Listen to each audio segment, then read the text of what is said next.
Oh, the patriarchy stuff. Come I mean, on. you can't pull the wool over my eyes. I was a kid of the 90s. Men are deflecting. They're saying, I don't need anything. Women and leaders are just simply taking them at their word. Men don't like to talk to each other. Men like to Hey. stay isolated. You don't know what you're doing.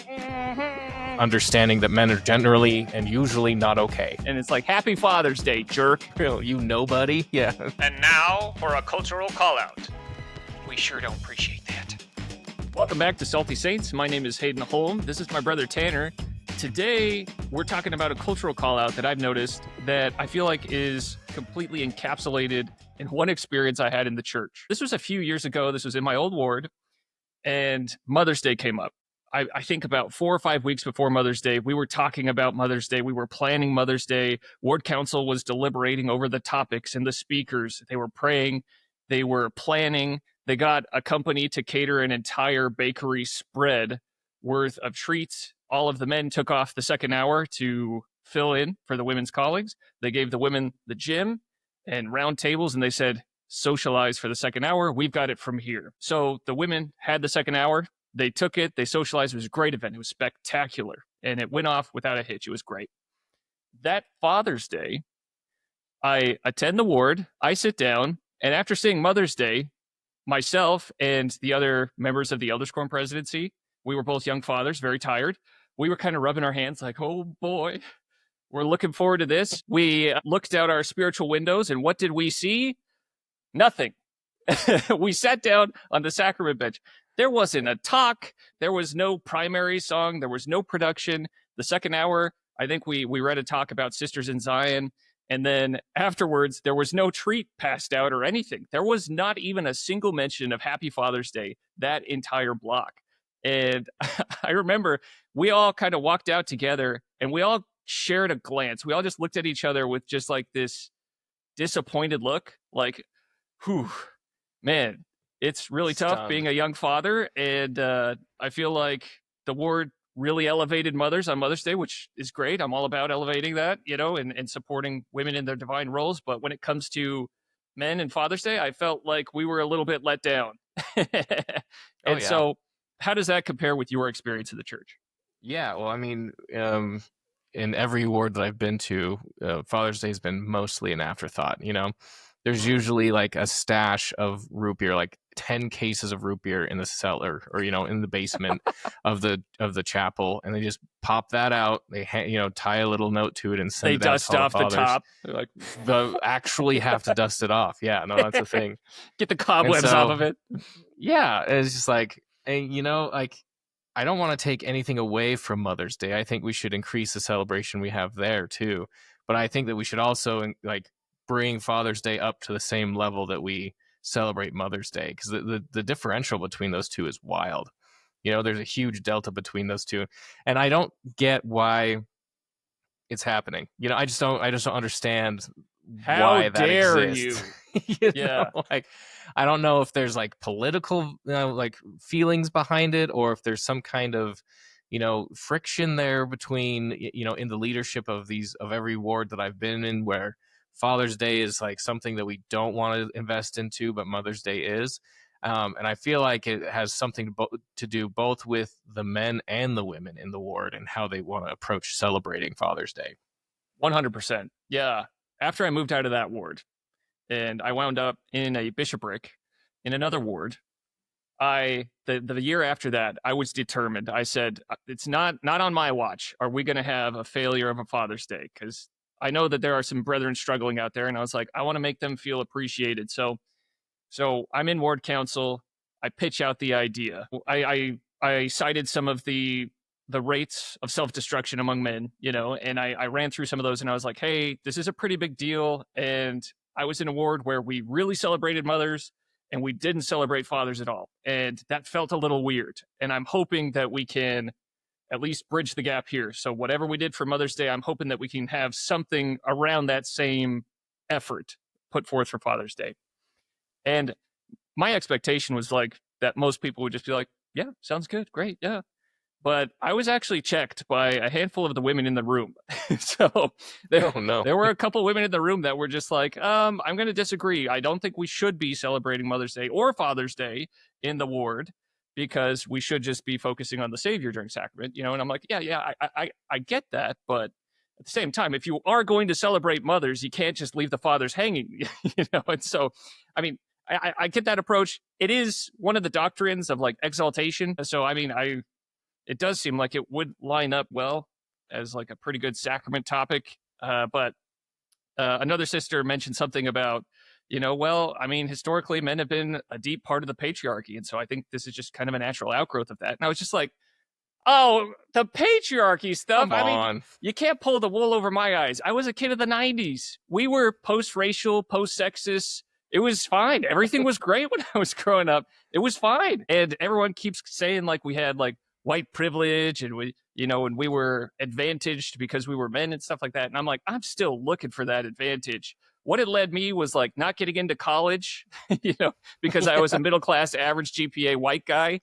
And it led to a lot of priesthood meetings where I was told repeatedly by leaders like, hey, you need to step up because you are not worthy of these sisters, And I was just like, man, this patriarchy is just really not what it's chalked up to be. Yeah, I mean, you would think that we, if we were part of this corrupt, super secret patriarchy thing, that we'd get more than a dusty old root beer can on Father's Day, Right. Maybe I'm right. left out of the loop. Maybe I'm just not invited to the super Maybe you secret get an patriarchy A and meetings. W instead of like the Great Value root beer. Get name brand at least, That's right. What's the whole point of the patriarchy for not getting name brand soda? Yeah. So yeah, I think that's silly. I mean, it's just a silly thing to say. So I can't even engage in that too much. So now here's the deal. So there are a lot of sisters that are like, well, and brothers for that matter, that are like, I don't really know what we should do for Father's Day. How should we celebrate it in the ward? And I don't know that you necessarily need a list, because we're able to do that math for the women on Mother's Day. It's like, I get that. Like maybe we just take a leap and say what we can do is just at least what we did for the mothers.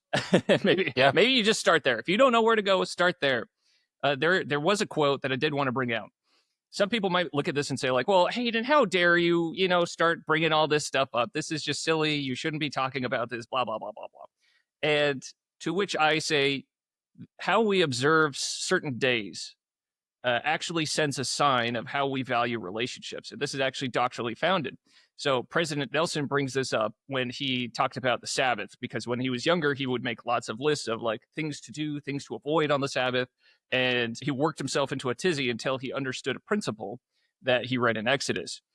And there's a quote here by President Nelson that kind of captures that idea. It says, it wasn't until later that I learned from the scriptures that my conduct and my attitude on the Sabbath day constituted a sign between me and my heavenly Father.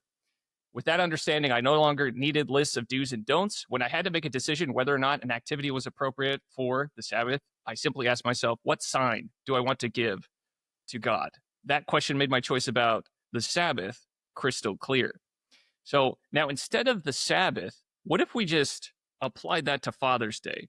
Would it be that big of a leap of logic to say maybe how we celebrate Father's Day as a church, as a ward, sends a sign to the relationship of how we value the men and the fathers of the ward? So let's do that fun little seminary teacher thing where we replace the words here.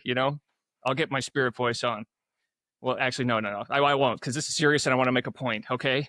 How dare you? Okay. It wasn't later until I learned from the scriptures that my conduct and my attitude on Father's Day constituted a sign between me and my earthly father. With that understanding, I no longer needed lists of do's and don'ts. When I had to make a decision whether or not an activity was appropriate for Father's Day, I simply asked myself, what sign do I want to give to my husband or father? That question made my choices about Father's Day crystal clear. Okay, so maybe that's the attitude, the approach that you take. If you are sitting in ward council, you're like, I don't know. It's just like, put something together, do something. I feel like, that quote from Remember the Titans, push him, pull him, do something, Yeah. But you're letting this opportunity just slip by every single time. You get the dusty old root beer cans that they're hunting down after church as he's wrangling his 5 kids. They're just like, here's your root beer. Actually, can I have it? And he's just like, yeah, just take it, kid. I don't want a root beer, and then you're just like, you get your kids out to the van and you go home, and it's like, Happy Father's Day, jerk. You know? Yeah, for real, you nobody. Yeah. Yeah. Well, and I think that like here's one of like the twists of the situation is that when you actually ask a lot of fathers what they want on Father's Day, they'll deflect and they'll be like, oh, I don't know, nothing, it's fine, I'm okay. Which, you know, is not something like what we're asking wives and mothers to do, and local church leaders, is to see past that and say, for once, the men are not saying what they actually mean. You know, like that. Right. They don't want to make a big fuss, but they do need to feel seen, and that's something that we need to kind of step beyond. Is when you ask them like, oh, it's okay, it's whatever. You know, they don't want to need it, which is okay, but you should still provide that kind of recognition and seeing them on that day. I really appreciate that you're bringing that up, because I think it ties naturally into where we want to take this conversation, which is June. Not only is it Pride Month, but it is also Men's Mental Health Month. So we want to kind of steer this conversation towards mental health, because I do believe that there are things that the average member of the ward may not understand about mental health for men, and what they might be able to do to help alleviate some man who may be struggling in their ward. So let's start off. There are a couple of videos. Tanner, do you have those? Cool. Do you feel depressed? I don't feel nothing.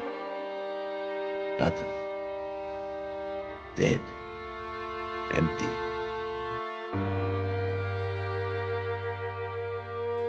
I don't know, Tony. It's like just the regularness of life is too hard for me. I don't know. Someday soon, you're gonna have families of your own. And if you're lucky, you'll remember the little moments. Like this. That were good.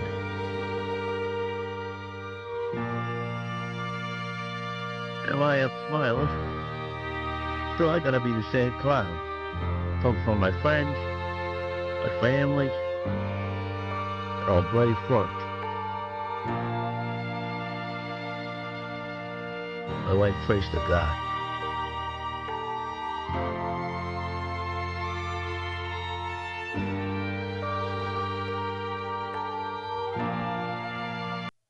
Awesome. So that is from the account. Is that the Tired Dad, at the Tired Dad? Yep. At the Tired Dad. Mm-hmm. Right. So let's dig into that a little bit. So it was talking about some of the stats, and those are pretty startling stats if you think about it. It's like, man, it's terrifying. Pretty terrifying. 125 men per day is what it was saying that I think they attempt. Is that what they were saying, or the ones that actually go through? I think it's the ones that actually go through, if I'm not mistaken. Yeah, the ones that actually successfully commit suicide there. So that's right. That's wild. That is. Second leading cause of death for men under the age of 50. That one shocked me. Did you notice there was one clip in there that mentioned it was like fewer than 1 in 5 men ever seek help? So, yep.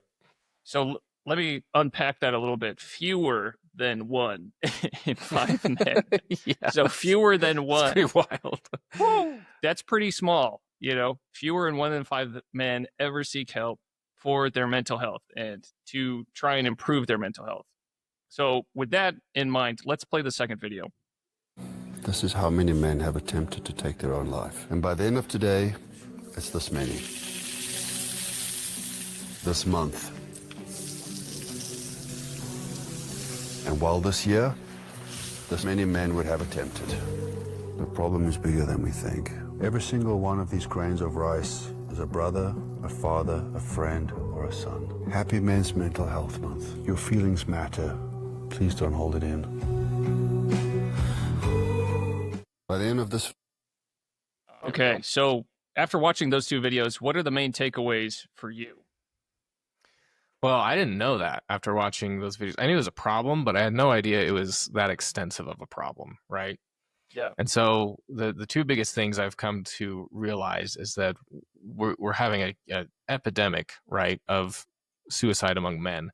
And the second largest issue is that men don't know how to talk about it. They don't know how to ask for help, right? They don't know how to communicate that they're suffering. And I think that plays directly into what we were talking about when, if you ask fathers what they want for Father's Day, they'll usually say, oh, nothing, it's fine, you know? Yeah. And that's a direct deflection technique that is, most of the time, according to the stats we're seeing, is that that's probably them not knowing how to reach out and communicate exactly what they're feeling about how they want to be seen, or Well, if that's they're being seen at 100% all. what's going on. Do you know how much chutzpah I had to summon just to bring up the topic of like, hey, maybe we celebrate men in the church on Father's Day?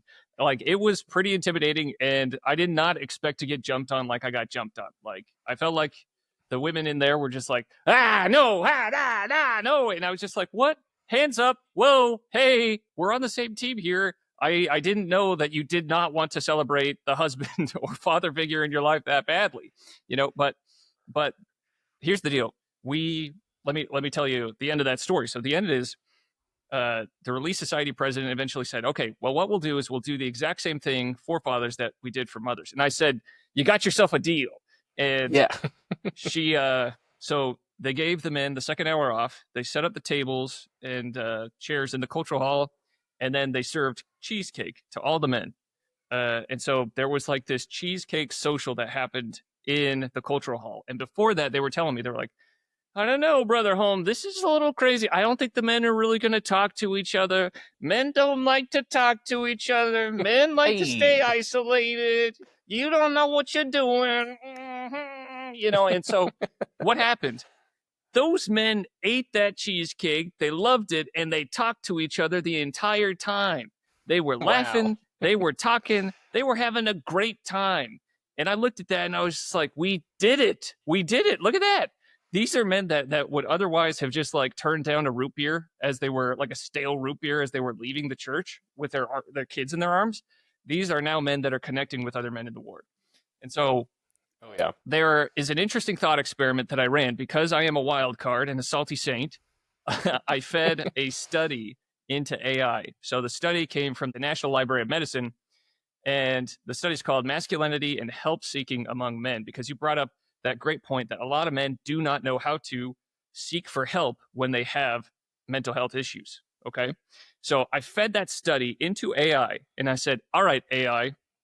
So if I were an average man struggling with depression and I was a member of the Church of Jesus Christ of Latter-day Saints, how would that manifest on Mother's Day and on Father's Day? And it gave me a handful of signs that I want to go through. So for Mother's Day, the average man who struggles with depression, okay, it says overcompensation in family duties. If you have a spouse or mother present, you may overcompensate by participating enthusiastically in ward activities, i.e., helping with a Mother's Day gift or event, aligning with the study's finding that men prioritize family provider roles despite internal distress. So you're seeing an overcompensation on Mother's Day. That's one of the main takeaways, okay? Minimal disclosure. You might avoid discussing personal struggles with ward members, adhering to the study's observation that men hide depression to maintain an image of strength, especially in a spiritually focused environment where emotional resilience is valued. And then physical signs of fatigue.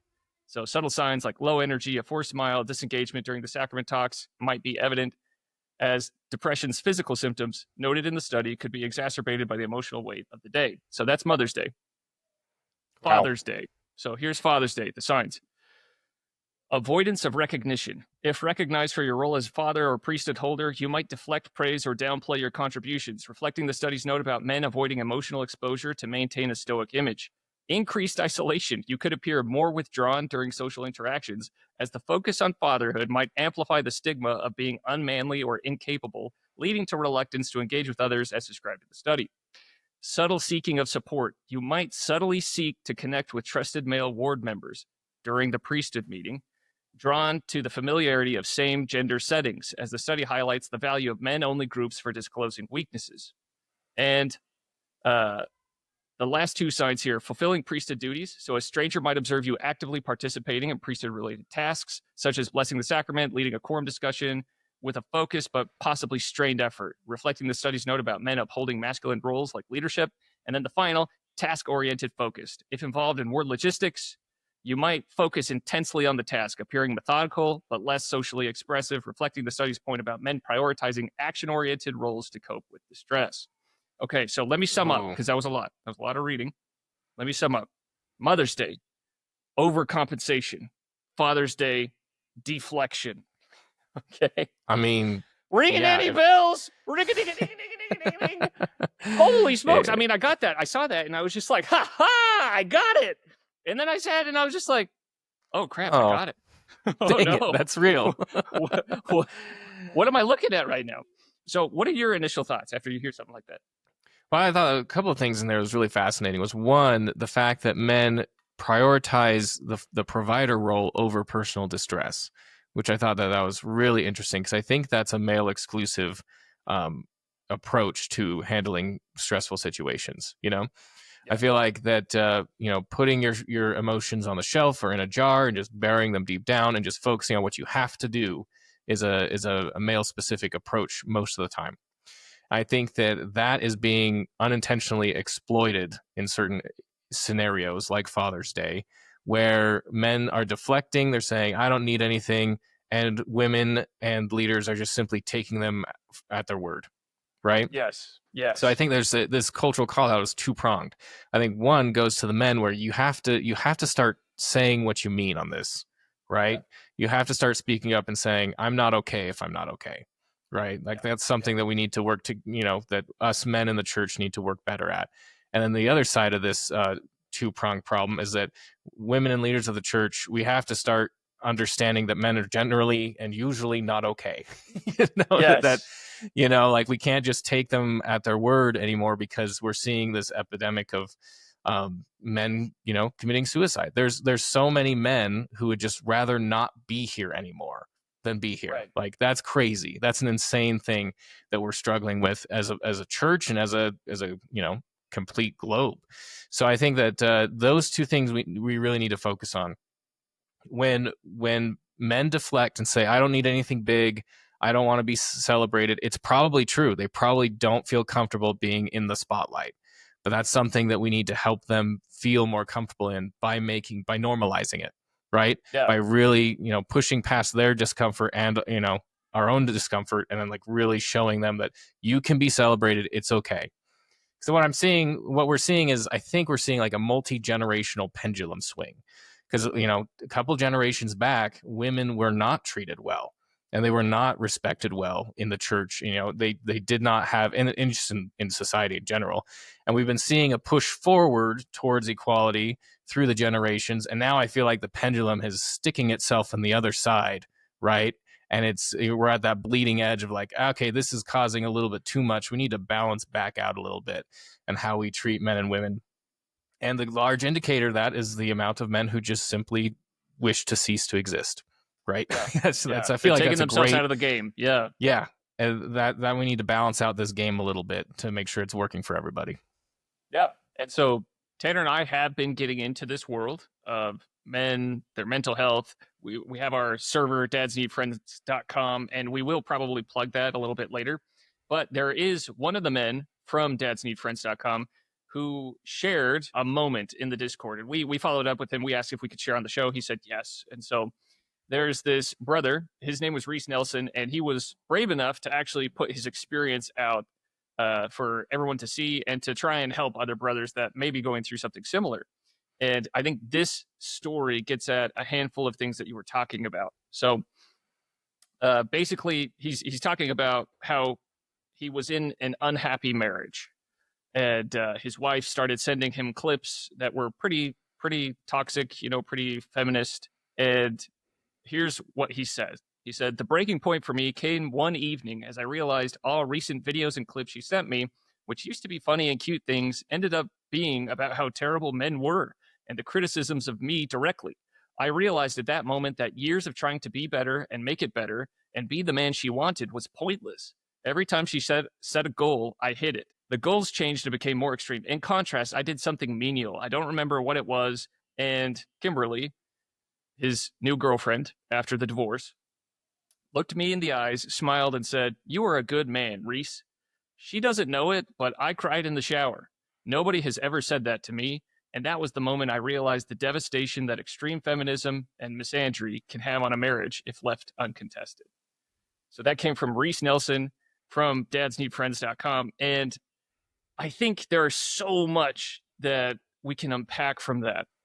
The one thing that really stood out to me after reading that story was just how little it took just to help him feel appreciated. So Yeah. like it was just his girlfriend saying, "You're a good man, you know, you are enough for me, you are great," you know. That was all he needed to hear, and he was just like, wow, thank you, you know. And that was really, really cool to see. Oh, absolutely. The fact that he shared that. Thanks again, Reese, for sharing that. That you helped so Yeah, many shout people out in to Reese. Discord. Yeah, in the Discord alone, he's been helpful to so many men. But the fact that that's all it took, and I'm sure you have this experience with your wife often when she gives you a very meaningful declaration of specific gratitude, right? Like, I really Yeah. appreciate you doing that thing for me, or like you are a great provider for our family. That stuff, Right. like, that just hits you right in the feels, you know, like It hits that. home. Yeah. It hits home, and it makes everything you struggle through worth it, like Yeah. instantly. Like it makes me feel like Mark Twain because I could live off a compliment like that for 2 months. you really could, right? Like, Yeah. and that's the thing is, like, I don't. It's so easy. It is so easy to do, right? There's just like 10 words. That's all you need, you know, even less. Yeah. And I feel like for some reason or whatever, we just don't get that in general, right? I think that's just Right. kind of an oversight in most marriages, and I'm men sure have their oversights with how they communicate with their wives. You know, that's just how the game is played. Yeah. But what we're seeing is that it would be so easy to just up our level of gratitude for men. Like, that's really all that it takes initially for a great first step forward is vocalized gratitude, would just be an awesome plus on Father's Day this year. You know, like, I think that would be for those people who are wondering, what should I get my dad or husband for Father's Day this year? Write a letter or just sit down and look him in the eyes and thank him specifically for something he's done for you or for something that he is for you. I feel like, I promise you, like, that father or husband, that's all they need. Like, that will just send them straight to the moon. That'll be much better than like the women's cup apron that says like Grill Master or something on there, or a new tie, or new socks, or the new tie. Yeah, you know? or, yeah. I don't need. the I don't want tie socks. or the socks. It's like, great ties and socks. Thank you. Neat. Yeah. So I think just really, like, intentional communication of how you feel to your husband or father is more than enough, and all they're really looking for. Right. And if I could pull a parallel, I know this is a Christmas, we consider it a Christmas movie, but it's not really a Christmas movie. It's just a movie that happens around Christmas. It's a Wonderful Life, okay, with George Bailey. I think there is no other movie in cinematic history that I can relate to more than It's a Wonderful Life, just on the level of being like a father and the struggles that the average father will face. Because every father will become George Bailey at some point of their life. George Bailey, he winds up in this spot where he is in big trouble, you know, and he is at this point where he's on the bridge and he's looking down at the water and he's just like, oh crap, I'm worth more dead than alive, because we live in a materialistic society with a lot of material girls, and from that song from the 80s, you know, anyway. Because of that, a lot of men can run the risk of just tying their value as a human being to the amount of dollars in their bank account. And so George Bailey was doing that. He's come to that temptation. He was looking at that river and he said, okay, this is what's going to help my family most if I'm dead. And he stopped, you know, and it was, if you think about it, what Clarence did for him, the angel Clarence, what he did was Clarence actually gave him a glimpse of what his life would be like if the world was without George Bailey. It shows you a couple things. First, it shows you the impact of a good father on his family and on his community. The entire town was different because George Bailey cared and because he dug into his town and his family. So it shows that, but it also shows the value of divine appreciation. So it showed him, like, through that, he was able to see the difference that he was able to make on these different people in his life and the good that he was able to do. Clarence gave him that divine appreciation, and he was also supported by his wife, who rallied not only her family, but everyone else in the town, her community, to support him at the very end. And it was that wife and the community that ended up really helping and coming in clutch and giving him the miracle that he needed to keep moving forward and to keep carrying his load as a father. And so, what does that mean for the average ward? I see a lot of parallels here. So I think wards, I think similar to what you were saying earlier, I think ward councils and leaders should view men in the church more often than not like a George Bailey looking down at that river. I think President Eyring once said that he was told by a bishop to just assume that every member that you meet is struggling with something really hard in their life, and more times than not, you're going to be right. So I would say treat men like George Bailey and ask yourself, what would help George right now? You know, would like a dusty old cobweb root beer help George right now, or maybe just an act to show him that he's not alone and he's appreciated? You know, and I would also say look at how his ward, his community rallied around him at that time. You know, they didn't, they each just gave him a little piece. It wasn't one person that did something huge and over the top. Everyone just came, they gave what they could to George, and it led to him being labeled as the richest man in all of Bedford Falls, Merry Christmas, Bedford Falls. Yeah, it led to that. And So I mean, what you're saying there is like, just be Clarence, you know, be the Clarence you want to see in the world, you know, like that's right. You want to just be a Clarence for a day, and a more socially aware Clarence. Yeah, he was a little off sometimes, but a little. But yeah, be Clarence. Show your husband or father, like, hey, this world is so much better because you're in it. You know, just take time to do that, and that will really turn his whole world around for him. You know, the amount of benefit to effort on that is insane. Like that's the smallest effort you can give for the largest amount of benefit. Like it'd be silly not to. But also look at what Mary did. You know, as soon as she found out that her husband was in trouble, did she start freaking out and say, "Oh no, George, what are we gonna do?" You know, and add to his burden? She didn't. She immediately sensed that something was wrong. She perceived a need. She acted on it. She was like, I need to help him right now, you know? And that's kind of the proactivity that a lot of men need. And I don't think just one Father's Day out of the year is going to help it that much, but it could be something, you know, it could be that little thing. It could be that little comment that you are a good man that gives them the motivation to just keep moving forward for just a few more months, you know, and to just keep hanging in there. I mean, we live in the day where men's hearts are failing them, and we're seeing it right in front of our eyes. And a lot of people aren't acting like the Clarence. A lot of people are just acting like that angry old man who's like, "You ran into my tree, you dirty old rascal. That was my grandfather's tree. And you better just jump off the bridge. Come on, go faster. What's the matter with you? You know, you're not worth enough." You know, and so So I think let's take a step back and actually treat men like people, and treat them like they have feelings, and treat them like they have emotions, and see if we can actually help them out. Exactly. No, I think you summed it up really well there. Okay, so what is the takeaway for the average father in the age of home-centered church? I think the takeaway here is, one, we don't need more than Mother's Day on for celebrating in the church, right? Bring it up to the same level at the very least, and try and make it, you know, something that the men can enjoy. Right. I think that's what we're asking for on that front. And two, vocalize your gratitude and your appreciation of your husband or father more often. I mean, I feel like that is something that I don't think anyone should oppose that. Right. Like, and that's not to take away from any women or mothers or anything like that. If you want to help your father feel better about his role and help him shoulder the burden that he gladly shoulders for his family and community, all you have to do is say thank you. That's a great place to start. And that will help him be stronger. So you don't have to take the load from him. You don't have to, you know, push the world up underneath him as he does. Just show your appreciation for him, and that will grow his strength within him and help him carry the burden even farther.